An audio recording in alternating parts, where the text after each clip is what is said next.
What's up, and welcome to Nighttime at the Nerd Bar. Same thing, different day, and kind of different time, but you know what? Same peeps.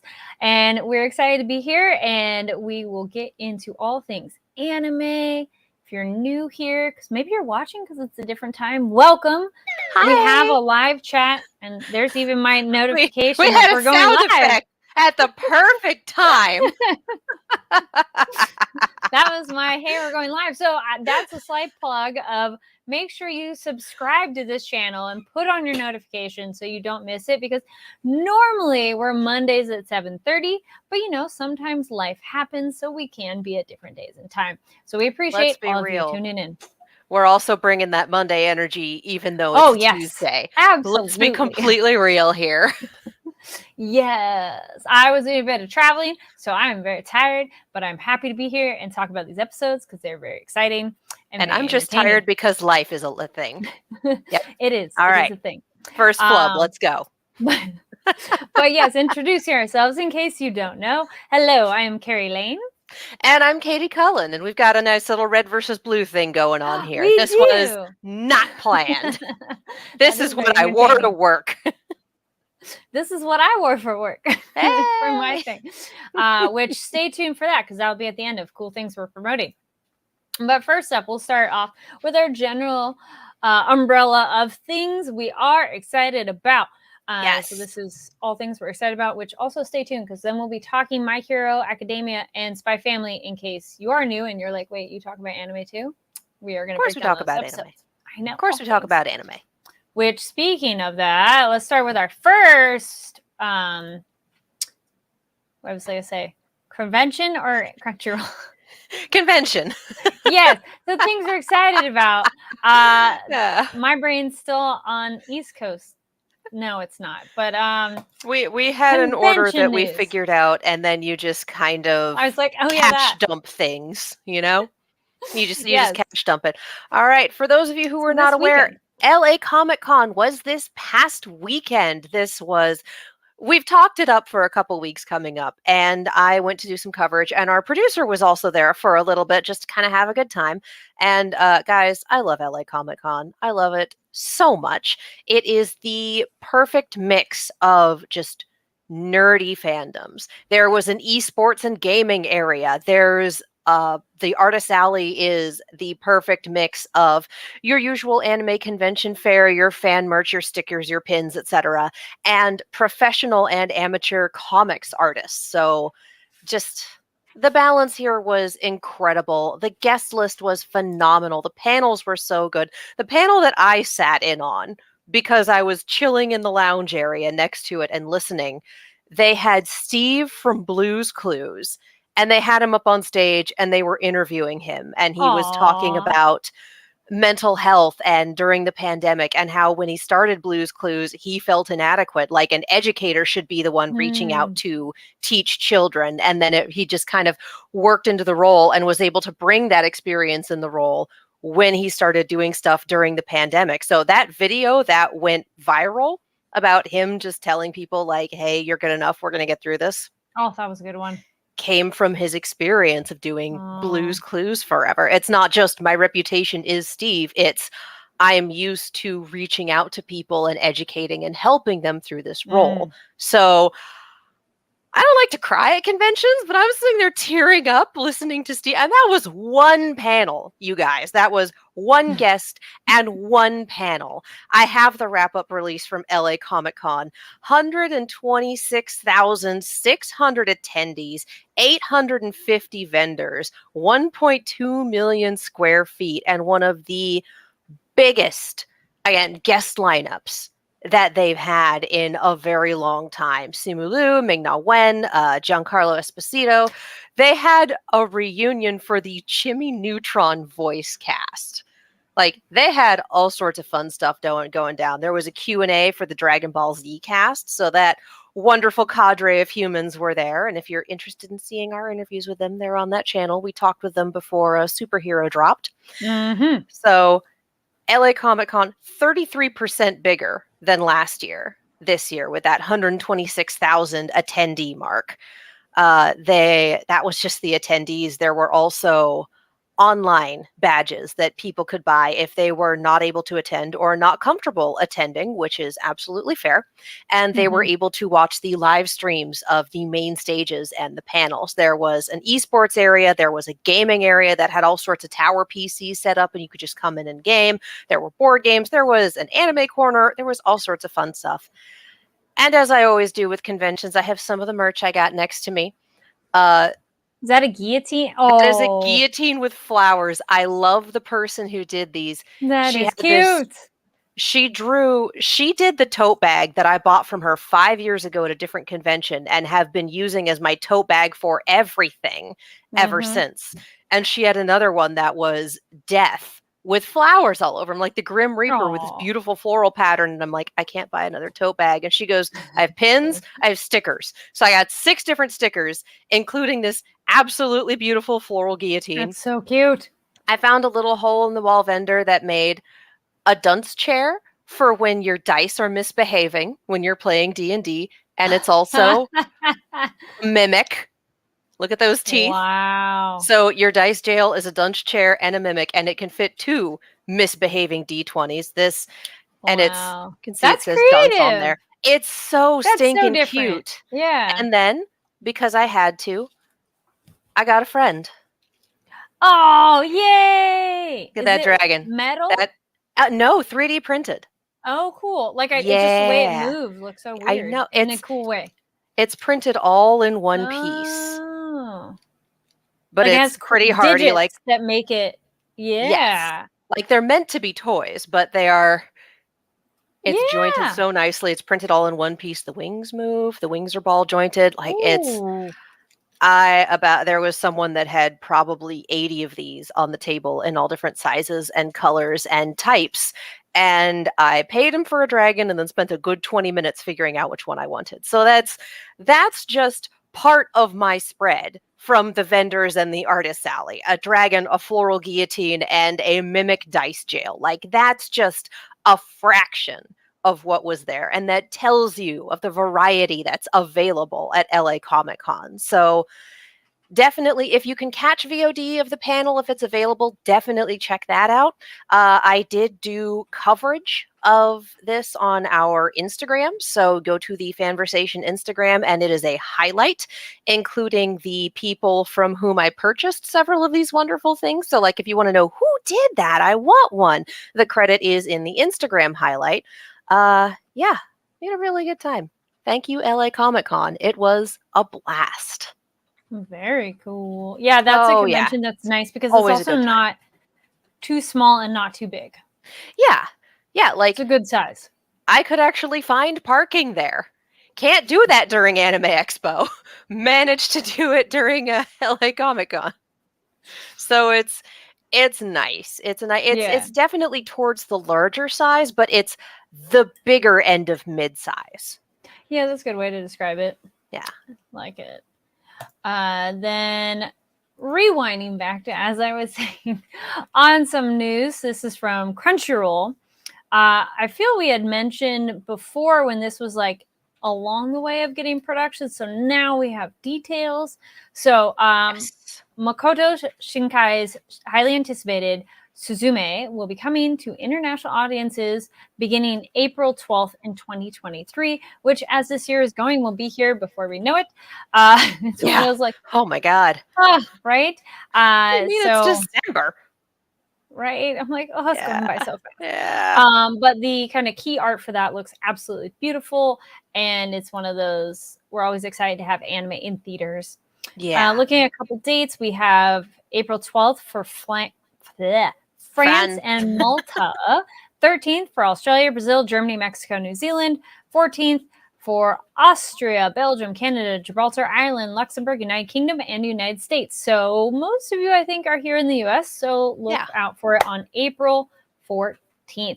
Also, always just check your local listings for your theater and to find that, and also follow Crunchyroll for more details. Yes. Also from Crunchyroll, and also a little bit of convention news, because this was announced at the panel at Anime Frontier in Fort Worth, Texas. We have new anime for 2023 announced by Crunchyroll. That sure was a sentence. I take full responsibility for that one.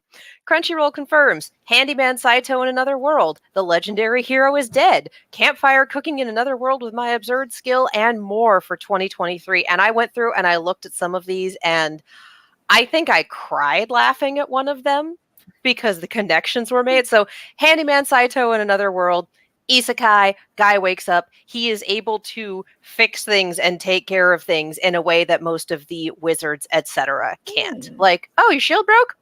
Yeah, I can work with that. So, Handyman is good. This is the one that made me lose my entire noise. The legendary hero is dead, coming in April 2023. The anime will follow a group of heroes as they drag along the corpse of hero Shion Bladehearts to help fulfill his mission of sealing Hell's Gate and defeat any hope the Demon Lord has at entering their world. It's Weekend at Bernie's. It's fantasy Weekend at Bernie's. Wow. I can't wait. I can't wait. Campfire cooking in another world with my absurd skill. We're looking at another isekai light novel adaptation. Ordinary salaryman is transported to another world, gains the seemingly useless skill of online grocery, but finds the modern foods he's able to bring to his new world provide some unbelievable effects. Cup ramen in a fantasy. Just think about how great cup ramen would be in a fantasy world. Just how easy would that be? Side note on that, throwback to Dr. Stone when he finally is able to create ramen and blows everybody's minds because of how amazing it is. So we also have Malevolent Spirits, Mononogatari, Sacrificial Princess and the King of Beasts, The Legend of Heroes, Trails of Cold Steel, Northern War, Masamune Kun's Revenge R, and then I believe at some point, it may not have been in here, it may have been in another announcement, Bofuri is getting another season, you guys. Bofuri is getting another season. Yes, we're on to another announcement in CCXP in Brazil because Crunchyroll is everywhere. They announced other acquisitions for 2023. Big one for me is Bofuri is getting a season 2. And for those of you who didn't watch Bofuri, very cute anime about a girl playing her very first MMO, which is slightly on the mechanically broken side, like the MMO developers. They made this game because thinking like gamers do. Like, okay, this is along the lines that gamers think. We can develop for that.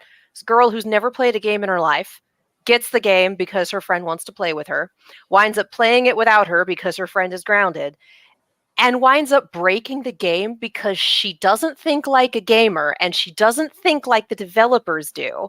And so it's the most adorable anime about this girl learning to play this game and just making friends and finding her party and doing world events, and it is the cutest thing. The sub is great, the dub is great. I'm so excited for season 2. Like, this anime is such an adorable good time. I love it so much, and we're getting a season 2.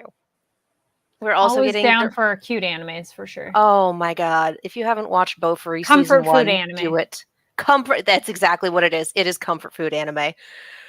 We also have The Reason Why Raeliana Ended Up at the Duke's Mansion, Chillin' in My 30s After Getting Fired from the Demon King's Army, My Home Hero, Sorceress Stabber Orphan, Chaos and Urban Rama. So we're on the 3rd season of Orphan. A Galaxy Next Door, The Fire Hunter, and My Clueless First Friend.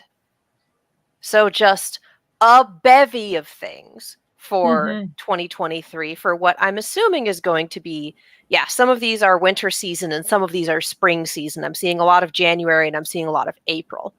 So just a bevy of announcements from Crunchyroll, and we are going to be absolutely spoiled for choice come these next 2 seasons. And then another announcement, there's been a sneak peek at, there we go, a season 7 of Beyblade Burst, and there is also all new Quad Strike Thunder Edge battle set reveal. So Hasbro and Beyblade have revealed an all new Beyblade Burst Quad Strike Thunder Edge battle set. So it's all about the shows and then games to come with, so that's awesome. And so it's a way to allow players to extend the Beyblade experience. Also, this is pretty cool. By scanning the code on Beyblade Burst tops and the base stadiums, players can unlock other components and take on virtual battles in the Beyblade Burst app. So that will be available most retailers early January 2023. And then there's now, in anticipation, a sneak peek at the animated series, which will be premiering spring 2023. And you could look at that on the Beyblade Burst YouTube channel. So if you are big into Beyblade, you are being well fed this season. Yes.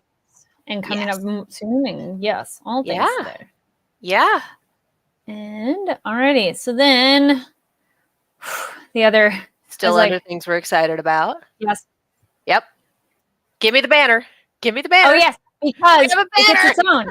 It gets its own. Yes, once again, Katie is talking about Overwatch because I can. It's not Overwatch League, technically, so we're not under the Overwatch League as an anime banner.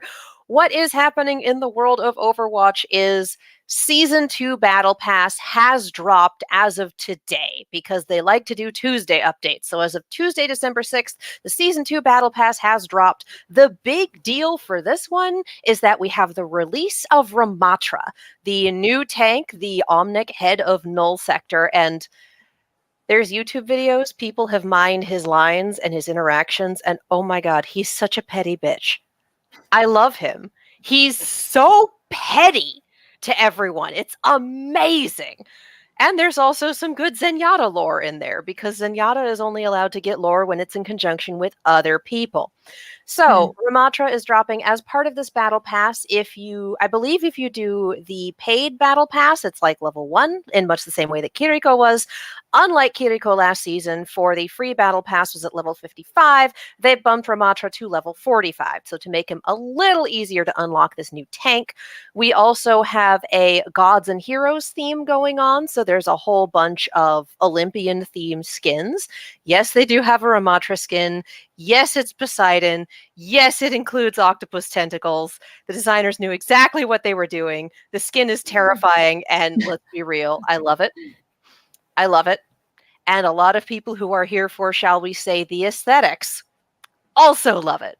Blizzard knew what they were doing and what audience they were courting, and it's kind of amazing. If you're like me and you cannot get enough of pro Overwatch and you just really enjoy watching other people who are really good at this play the game, Contenders is continuing its tournaments. The Run It Back tournament is continuing for Contenders China. I believe they just streamed last night. They are also doing a Pacific tournament that brings in teams from multiple Pacific regions. So we're looking at Contenders China, Contenders Korea, and I think potentially Contenders Australia. Not quite sure about that one, but that is coming up on, I believe, the 14th. So that's going to be a wild one because cross-regional tournaments for Contenders are where you get the best of the best duking it out, and it is super fun. We also had a collegiate tournament, the finals of which were this past weekend. So 3 days worth of collegiate play, which is also very fun because some of those are just full Contenders rosters who are also all going to the same college together. So it's a lot of fun to watch. There is some absolutely buck wild play going on, and it's a very good time. So watch your Contenders VODs, watch your Contenders live. You get to see some players and some casters that aren't in the Overwatch League scene yet. And my two favorite Contenders casters, Richrad and Kenobi, casted the finals, and they are always incredible together. That energy. So yeah, do the thing. Enjoy Ramatra. Let me know how long it takes you to unlock him. It's going to take me a dog's age because I am out of practice, but I will be interested to see how people find him, how he plays in all of these different absolutely buck wild comps that we have. So yeah, Overwatch. We have fun here. New tank. In case people haven't seen it, there we go. That's our other title for it. That's for when we're actually in the league season and I get to sit here and talk about plot lines and tournament anime, and it's not scripted, but we joke about it being scripted because sometimes the storylines are just too good. Speaking of too good, I think now we're ready for our shows. Is there another one I forgot, or? Nope, we're good. All right. Woo! Between the two of us, we will keep this going. We got it. All This right, heckin' show, I swear.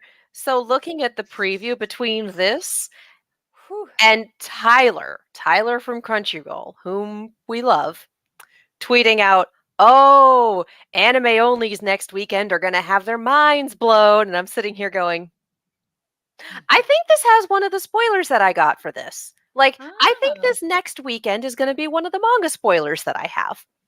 The one we just watched, or next weekend? Next weekend. Okay. This coming Saturday, I think is going to be, just from the context that they've given us, I think one of the things that I've been spoiled for is going to occur.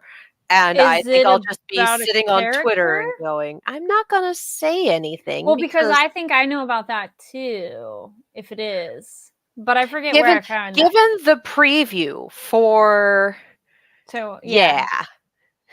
Okay, well then I forget how I found out about that too, but maybe it was one of those something. Because if it is what I think it is, if you have the ability to put 2 and 2 together and understand foreshadowing in a story, you figured it out.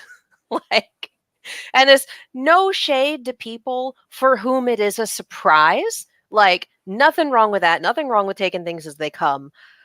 I have a degree in English. I have been trained to sit down and look at narratives and break them down to their component parts, see how they fit together, and plan trajectories and make predictions from there. I have very specific literary pattern recognition that's been trained into me for years of academia, passed down through generations of the Armstrong family. And so... Again, I'm the person who sat down and went, let's do a timeline for Demon Slayer and talk about how these things might work. Let's talk about the juxtaposition between the Hashira that we got in the 2 halves of these season and the demons that they fought. Like, let's just sitting here going, all right, let's break it open. Here's my thesis statement. Let's go. So if that's how you approach stories, if this is what I think it is, it was not a difficult one to figure out. If it's not what I think it is, then I'm going to be just as surprised as everybody else. Well, so were there things that and we're not saying anything about what we think it is. No spoilers. To preserve what might be the surprise for people who might not have figured things out. Yeah. It's fine. It's a weird gray area to be in. Yeah, it's always I was like, it's interesting when you've seen stuff out of context, and so you're like, I don't know when this happens, but something happens. But speaking of the things that happen, more of My Hero anxiety. So many people have been stabbed. Yes. That's the other subtitle for this show, especially with Toga back in action. So many people have been stabbed. Yes. I was going to say, we'll jump over to Toga. Man, her and was like Gravity Girl and Ochako. All the different names coming through the Rolodex. Yep.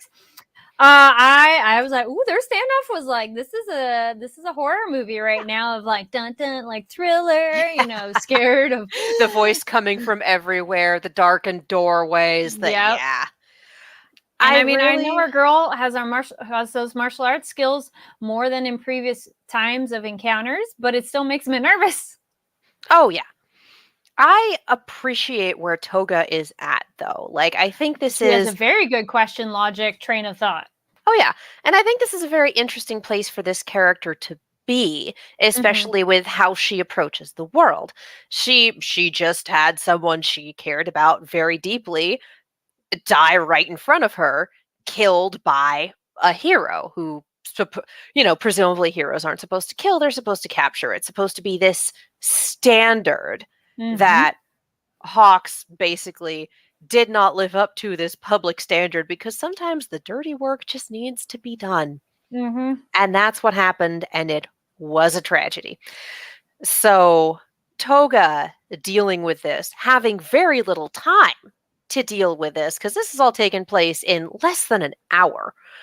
And so her going, well, how do heroes think of us? How are they going to treat me? Like, is this a fluke? Is this what hero society is? Is this what these people that I like, in the way that I like people, are training to become? So her wanting to go, okay, this is what I've witnessed. This is what I'm seeing from heroes right now. I need verification. Is this what it actually is? Is this how you treat people as a hero? So I love that we're approaching it from this viewpoint and that we have these questions that need to be answered. Like, it's all a little slanted, it's all a little sideways, but it's still some valid points when you have these people that you put on a pedestal and that are supposed to act a certain way and they don't. Then what? Also, so much how of this series is looking at this hero culture and going, all right, well, is this well built? Is it actually toxic at its core? Is it sustainable? Is this working? And questioning a society that places the burden of upholding society onto specific individuals. Like, the philosophy of this show is buck wild, and I love it. Also, how offended she was that Ochako Uraraka was like, oh, you just wanted to ask that question. She's like, just? Because that question is very important. It's not a just question. So that was such a interesting, because that just the word just is also interesting, thinking of it in terms of vocabulary of, I just wanted to ask you, take out the just. I wanted to ask you, and so I like that was such a moment between them. Yeah, and it's again, we go back to just juxtaposition. It's such a good clash of ideals, because for Toga right now, this is the most important thing in the world. Her friend has been murdered. Her world has been rocked. She needs to figure this out. She needs to have that cornerstone so she can start rebuilding. For Uraraka, there is a disaster here. People are dying. People are in danger, and it is her job, all of their job, but also her job specifically, to save as many people as humanly possible. And she followed this elderly woman on the pretense that her husband is disabled and needs help, and she's the right person to help him, because that'd be terrifying. So yeah. And let's be real, in real life, emergency services are not good at taking care of disabled people in an emergency. There's problems with that IRL. That's an entirely separate subject on which I am not super qualified to talk about. But keeping it here in this world, for this situation, she would be perfect for it. Of let me make him float. We will get him out of there to safety. Yeah, she is absolutely the perfect person to help in this scenario. Yes. And that's why it's such a perfect trap. But for her, it's that extra layer of, are you kidding me? Can you not see the big picture? Your questions are not my priority. The metric ton of human lives who are in very real danger right now are my priority. And you pulled me away from that just for a question for yourself? So it's that selfishness versus selflessness. It's the individual view versus the society view. And the show is very good at making us understand both. We understand how Toga thinks well enough to go, okay, yeah, I can see why she thinks this. I can see why she did this. This makes sense for her character, her trajectory, her mindset. And we also understand both the bigger picture and Ochako's, her perceived role and her actual role in it, to go, okay, and this is why she would be almighty pissed that this is what's going on. It's like, could we have this conversation in a different scenario? Yeah, probably. Is now the optimal time? Whereas Toga would say, now is the only time. Now is when it matters. Yeah. Well, now's when it matters to you. Yes. You and then specifically.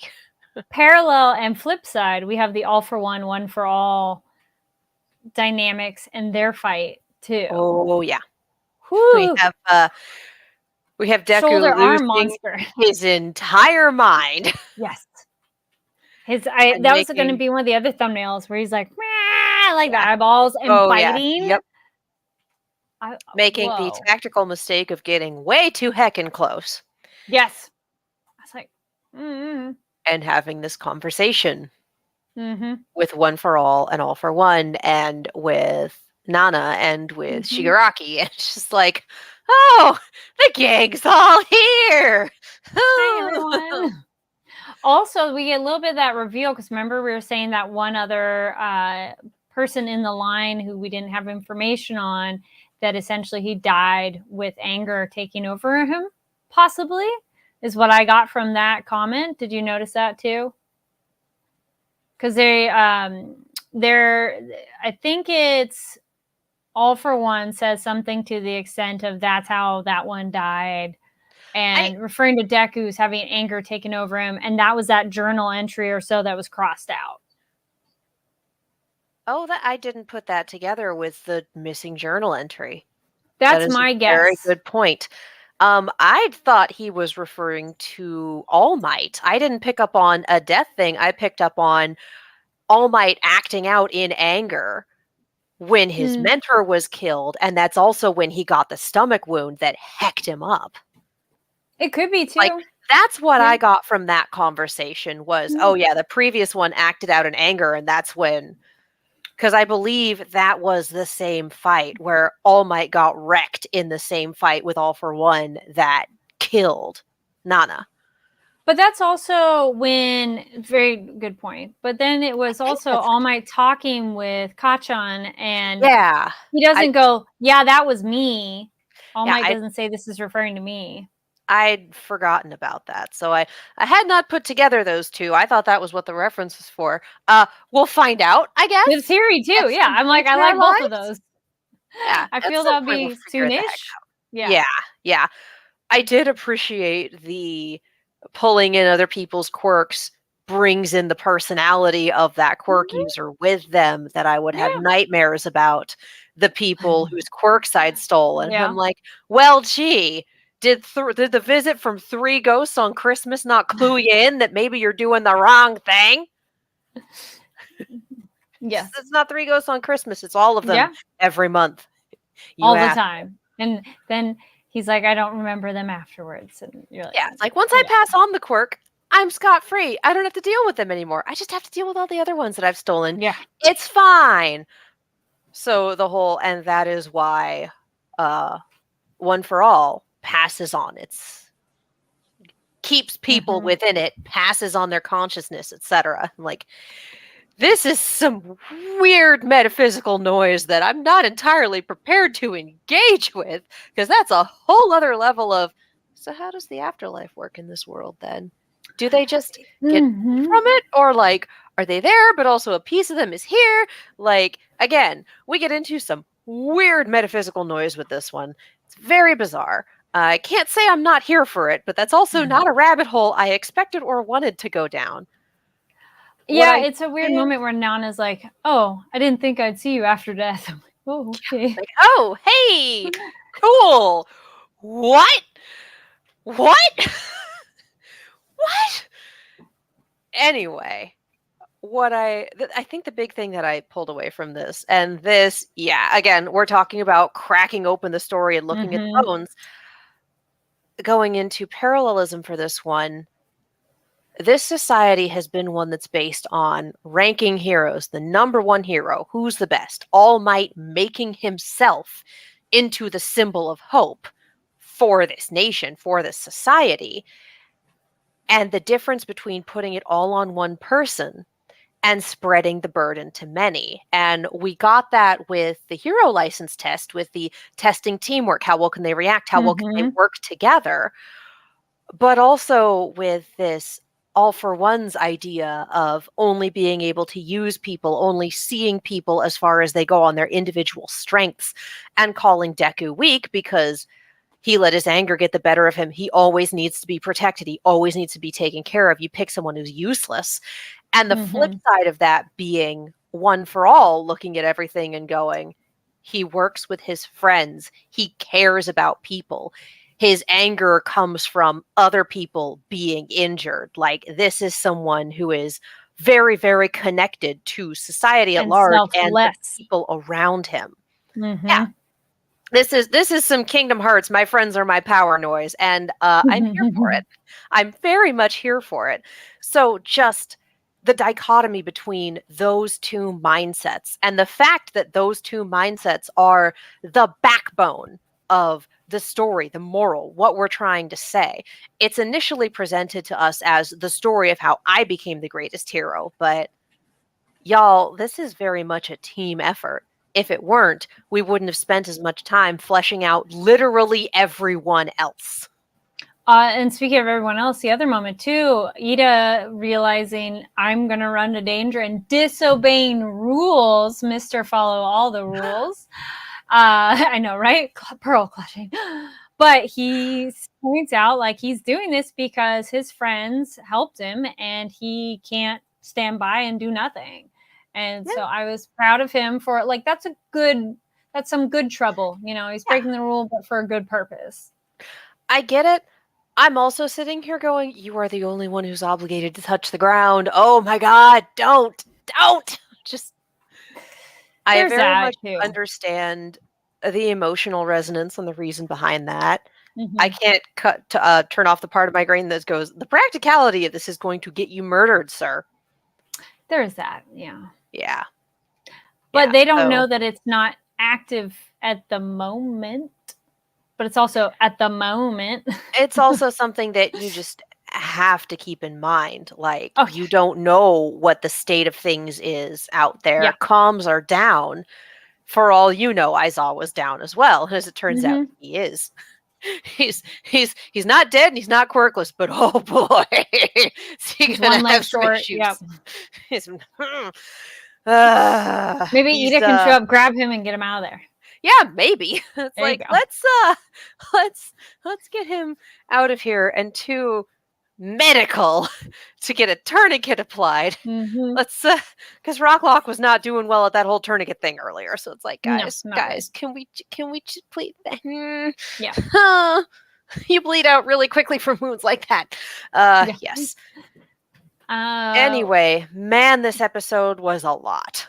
It was, but I think we were hitting most of the major points. And it's just very exciting standoffs. And also, just Kachan's like, you can't win by yourself. I'm like, no. And Gigantomachia is on the move, is able to pick up on the fact that both Shigaraki and All For One are there, and is bringing the rest of the League of Villains with him, like a taxi, like a giant murder taxi. Yay! Yeah. You know, nothing happened in the episode. Yeah. No big deal. No. It's fine. No big. It's fine. It's next episode. Next episode is when it all goes down. This episode's just like, I guess some things occurred. No, many things occurred. Let's go. Yes. It's another one of those. And next time, you're like, fudge. Like, hang on, where's the rest of it? Where's the rest of it? Mm-hmm. Yeah, we have this big, next time, Dobby's doing things. I'm like, oh, great. Mm-hmm. That guy. Yes. The calm, cool, collected human who only ever makes good decisions. That guy. Right. Anyway, anything else on My Hero? No, that's it's good. But I was going to work with my transition. Speaking of calm, cool, and collected, how many times can you say "I love you"? My goodness. I was going to say I was being sarcastic with that calm, cool. Oh, okay, cool. Right. Woo! But that girl has a poker face. Again. For having the pseudonym Frost, she has zero chill. Oh yeah. Now I must say, at the beginning, I was a little bit like, oh, I don't know where this is going, but the reactions in this episode were funny. This had some good chuckles of like, I did great. God. Did you notice? But her faces. Be my partner in the doubles of life. Okay. All right. Okay. There was some honey. Yes. And Twilight is an ace. Can we say that it's a love on the courts? Hey. Yeah. Yep. Yeah. Just the ridiculousness of this It was underground entertaining. tennis tournament. I'm sure at this point a good number of us have watched Yu Yu Hakusho. It's like if the Dark Tournament were tennis. That's what this is. We're just like, all right, I'm here for this. I'm here for this just complete batshit insanity. And I love that it's to get a painting that may or may not have coding in it, that may or may not lead to a dossier, that may or may not exist, that may or may not contain information that absolutely will rekindle the war if found. Like, that's a lot of may or may nots to account for. No, never. But No, they have that's to fine. account for them. Yes. But I also love that it touched on the human experimentation that we know is a thing because Anya and the massacre. I'm like, oh, the massacre is a new one. That hadn't heard about that one yet. POWs. Yep. That's terrible. It's all terrible. Wow. And we get the drug experimentation too with the players as well. Yeah. Nothing good happens in war, friends. Just nothing. It's not. We went over this in this show already with when it hits you with the seriousness, it really hits you, but war is not something to aspire to. It is not glorious. It is not fun. It's bloody and horrendous, and nobody makes it out unscathed, and it's just bad for everyone. So yeah. Which is what Twilight points out, and why he's like, no, we need to take this chance to get to prevent any possibility. So And also just that bit of seriousness with telling Nightfall, like, you need to calm down. Do not let your arrogance get the better of you. I've lost more comrades to that than anything else. Yep. And so that just, again, these moments of just pulling back the curtain ever so slightly and going, there's so much more here. This show could be absolutely heartbreaking, more so than those little individual moments that we get, if it were a different genre. Yes. Like, the humor lightens it up incredibly. Oh my God. The fact that Nightfall talks about, like, oh, being in a family has dulled your edge, you're not sharp anymore. And I'm sitting here going, that's because you're still in a spy drama and he's in a comedy. That is what has happened here. It's the re-genre of it all. Like, she's not being wrong genre savvy here. She's just still in a different genre. She's in her own genre. She's also kind of in a romantic drama, but also a spy thriller. Yeah. So, again, if this were very much played straight as a spy thriller, it could absolutely be terrifying and scintillating and heartbreaking. And again, they show us that whenever they pull back the curtain and go, hey, war's bad, folks. Let's drive home the fact that it fucked up every single one of the characters that you see. Also, it's a fun comedy. Don't worry, Mama Papa's gonna bring home a big prize. Here's a dog with a tennis racket in its mouth. Isn't he so cute? And her cute little ponytail. Bond is perfect. Go on, you're having different hairstyle. Oh my God, yes. You're being like possibly jealous and ready to kill her, which I'm like, yes, I want to. It's just like, don't think like that. I do love that she's an assassin. So the practicalities of it occasionally slip in, like, well, I could murder someone so that their kid will drop out of the wait list so Anya could get in. No, don't think like that. I could kill her. No, don't think like that. So That's just fine. It's not, I hesitate to call it like intrusive thoughts. Because we all have intrusive thoughts. It happens. It's the, that's just a human thing. That's how she thinks. But just very much the fact that her problem solving for the situation includes a skill set that most people don't have. So it enters her problem solving thought process, and that she does actively go, wait, no, don't do that. Like, I appreciate that balance for her. Yeah. It's very entertaining for us as well. Oh, yeah. And I like Anya trying to skirt around the, Dad will bring home a trophy. Yeah. Sure, it's gonna be fine. He's gonna bring home a big prize. It's gonna be great. She's like, can she understand what I'm thinking? No. No, of course Though not. I'm really excited with that trailer for next week too, of having them together and Anya. Yes. I'm excited for that kind of showdown. Yes. And just the ridiculous levels of cheating with the. Oh my gosh! Do you want to talk a little bit? The gas. It's a heck of a thing to call it, but yes. Well, I almost thought that they would kill them. I'm like, that's a very real possibility too. But oh no, they're just slightly impairing them because that's safe. Yeah, I do appreciate the. Oh well, even his grip still stings a little bit. Stings? And just flipping immediately back into business mode. Like, hey, things are recurring. Like, all right, well, time to deal with that noise. I like their Morse code. Like, this is how we can talk. Can you close your eyes and hold your breath? Okay. Like, well, I could, for about 10 minutes. And then after that, it's iffy. Like, oh, yeah, only 10 minutes. Skills. What? Yeah. Yeah.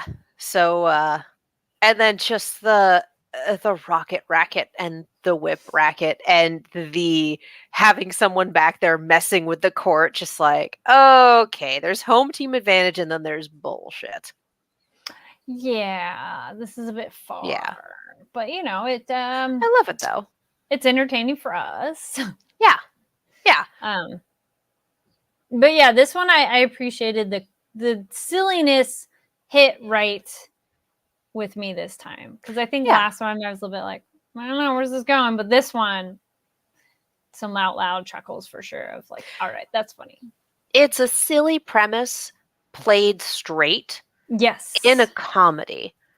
So it's that really good balance of for them in this world, this is completely serious. They have to win this underground tennis tournament in order to prevent war from starting.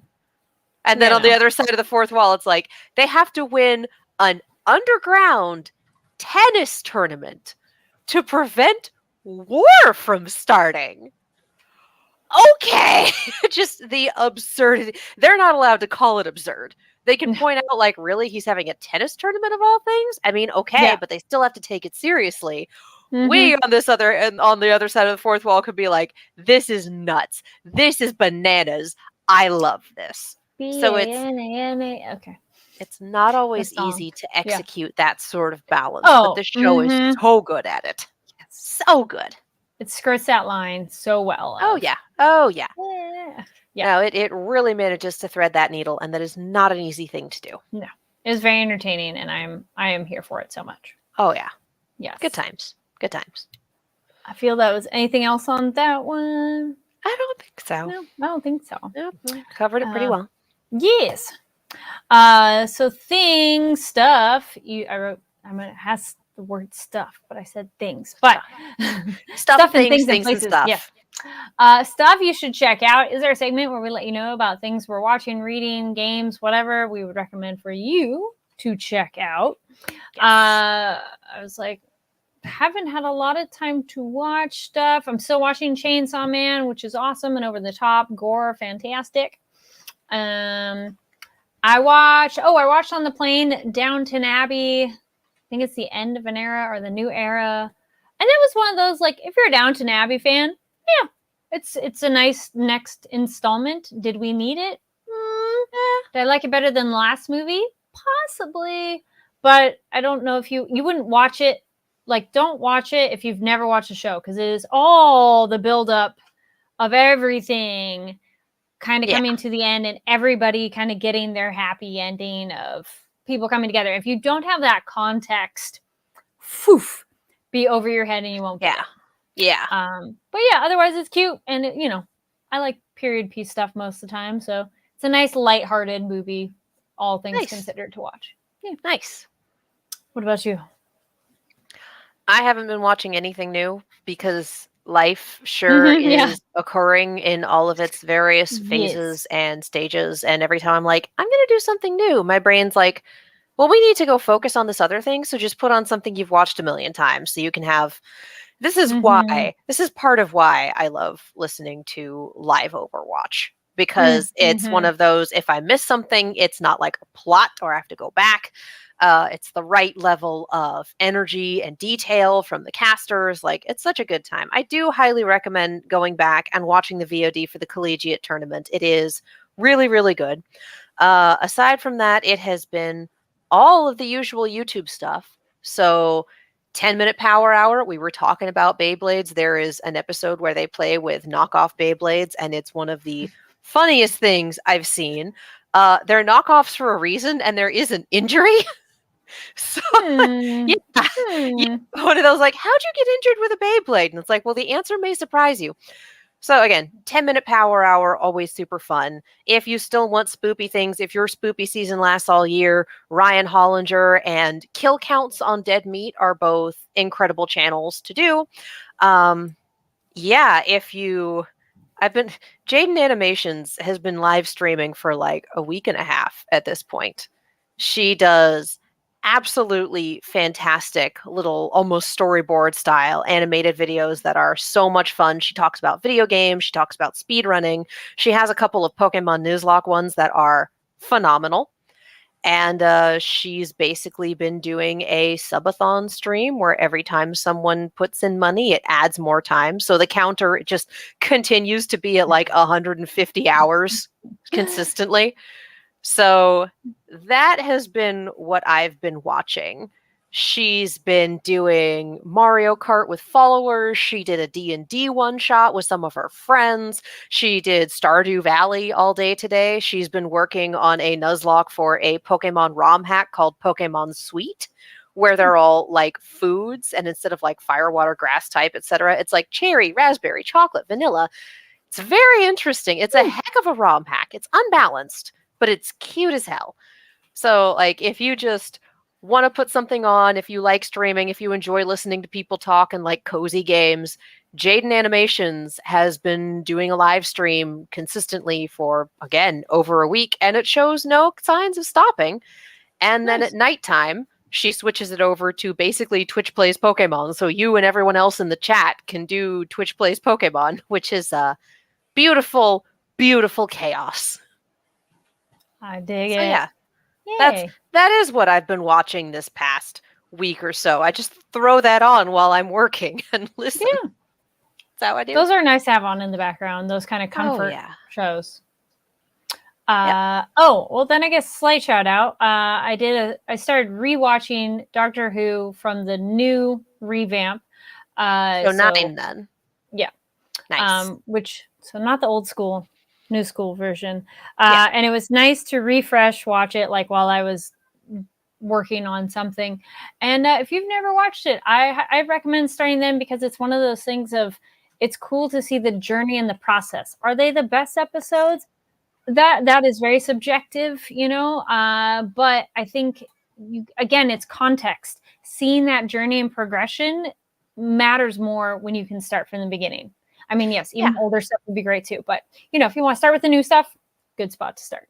Some of the older stuff is great. Some of the older stuff, because for a while on a different network, we did an after show for a lot of classic Who. Some of it still holds up fairly well. Some of it is definitely the mindset of the time in which it was made. So there's some stuff that's like, yikes. And some of it is powerful only with context. I think it's called War Games, is the end of the second Doctor's tenure, and it is literally 10 episodes long. It's 10 20-minute episodes long. It's so good though. But it's not something you watch on your own, because part of it's powerful because you've been watching the second Doctor this whole time. But yeah, good jumping on place is the Russell T Davies era. Starts with Christopher Eccleston as the 9th Doctor. And I believe either Doctor Who is on Disney Plus or it's coming to Disney Plus. A deal has been brokered. Right. So in the future, you will be able to watch Doctor Who on Disney Plus, which is a big deal, because it can be hard to find in places. Oh, is it HBO right now? Okay. It's on HBO Max right now. Okay. So it's not always the easiest to find if you don't have HBO, but I feel like Disney Plus is slightly more ubiquitous. Yep. So yeah. Actually, speaking of that, I haven't watched it yet, but the next season, I think final season of His Dark Materials is going to be out on HBO, or just came out now or something. So I'm like, ooh, hopefully I'll report on that for next week. Yeah. But yes, thank you all for tuning in. And if you watch this live, awesome. If you watch it later, no worries. We know it's a different day and time. And so we appreciate you checking out later. Leave comments down below on the different topics we covered. And then we'll link to any links of LA Comic Con coverage, or as we were saying, check it out on Instagram. Yes. On the Fanversation channel, and then subscribe here on the Fanversation channel and get those notifications. So in case anything's different, you'll be in the know. And there's still those Anime Pasadena interviews from a few weeks ago, and those were a lot of fun. Yes. Yes. And Katie, where can people find you online? You can follow me all over the social medias, as well as on YouTube and Twitch at Kiaxet. That is Kiaxet. Reaction videos go there. It's discussion videos go there. All sorts of fun. I am going to start trying to stream again because life isn't busy enough. I'm not going to be streaming Overwatch because I'm so out of practice. I have rediscovered a Jurassic Park game from my childhood called Lost World Chaos Island. It's a point-and-click strategy RPG. It was made for Windows 95 or something like that. And I found it in the Internet Archives, and it works on Windows 10. So I'm going to try and stream that for you guys, because they actually did get the cast of the movie to voice the characters in the game. That's cool. So a lot of Jeff Goldblum voicing in this game. It's incredible. It's absolutely ridiculous. I've rediscovered it. It works, which is crazy. I've had this CD-ROM in my room forever, unable to get it to work. And now this package that I downloaded, it works. So I'm going to try and stream that. So if anyone wants to see just super old school dinosaur game for Windows 95, follow me on Twitch. We're going to have some fun. Yes. Yeah. Awesome. It's all this. It's all under this. I am also on Silver Screams. It's the horror channel that I do with my roommate. We have a good time there. Check that out too. Yay. And y'all can find me online at Carrie D Lane. That's KARIDLANE across all platforms. I did film. I enjoyed the dance and quirkiness of that new Wednesday dance thing on TikTok. And so I did do it with my friends. I'm like, guys, we got to do this. And it was super fun. And also stay tuned. It should hopefully be up very soon. What I was wearing today got to interview the visual effects team and some other behind the scenes key members for the movie RRR, which you have if you haven't watched it yet, go watch it. That is the most exciting over the top visual spectacle you're going to watch of recent movies. And it's just super fun. Just one of those epic popcorn movie. There you go. Yes. Yeah. And so stay tuned for those interviews. Yay, quick shout out. Gigdare says, damn, I missed it. I know. Appreciate you showing up. It was different today. It's okay. We'll be back next week, hopefully the same day and time.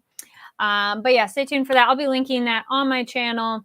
And then just stay tuned. More cool stuff coming your way. And again, thank you everyone for watching, tuning in. Make sure to give video a thumbs up, subscribe, follow, all the good things. And take care. We'll be seeing you next week. Bye. Bye.